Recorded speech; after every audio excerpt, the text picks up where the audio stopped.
Hello, this is Ron Paul with your weekly update for Monday, May 12th.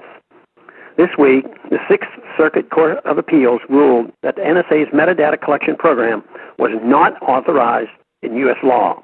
The PATRIOT Act, under which the program began, was too vague, the court found. But the truth is, the act was intended to be vague so that the government could interpret it in its broadest possible way. But this is really more of a technicality because illegality and unconstitutionality are really two very different things. Even if Congress had explicitly authorized the government to collect our phone records, that law would still be unconstitutional because the Constitution does not grant government the power to access our personal information without a valid search warrant. Even though the court found the NSA program illegal, it did not demand that the government stop collecting our information in this manner. Instead, the court kicked the ball back in Congress's court as these provisions of the PATRIOT Act are set to expire at the end of the month, and the appeals court decided to let Congress decide how to reauthorize this spying program. Unfortunately, this is where there is not much to cheer.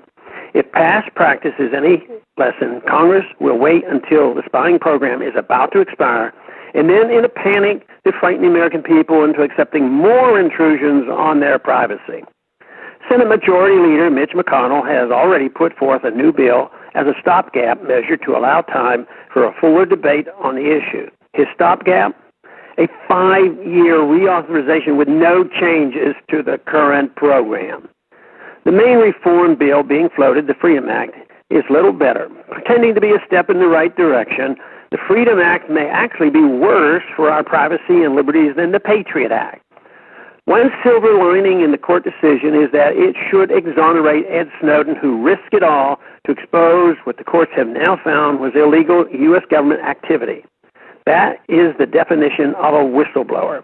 Shouldn't he be welcomed back home as a hero instead of being threatened with treason charges? We shouldn't hold our breath. This week, Snowden addressed a conference in Melbourne, Australia, informing citizens that the Australian government watches all its citizens all the time. Australia's program allows the government to collect everyone's communications in advance of criminal suspicion. He told the conference that means the government is no longer in the business of prosecuting crimes, but instead is collecting information in case crimes someday occur. How is it that the Australian government can collect and track pre-crime information on its citizens?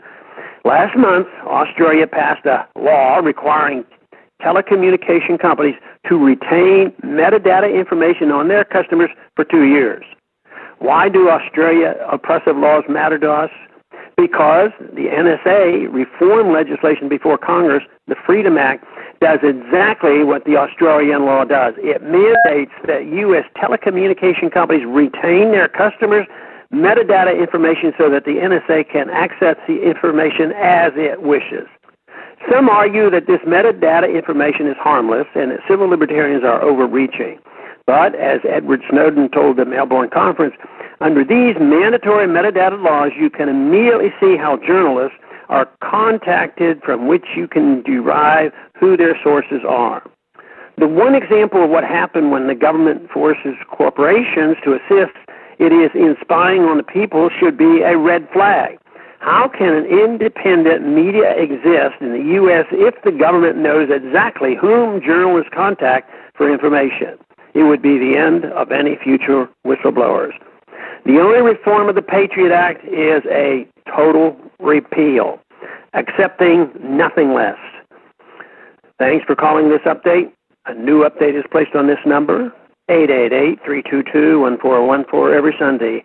The written text can be found on my Ron Paul Institute website at www.ronpaulinstitute.org and on my Facebook page. Thanks for calling.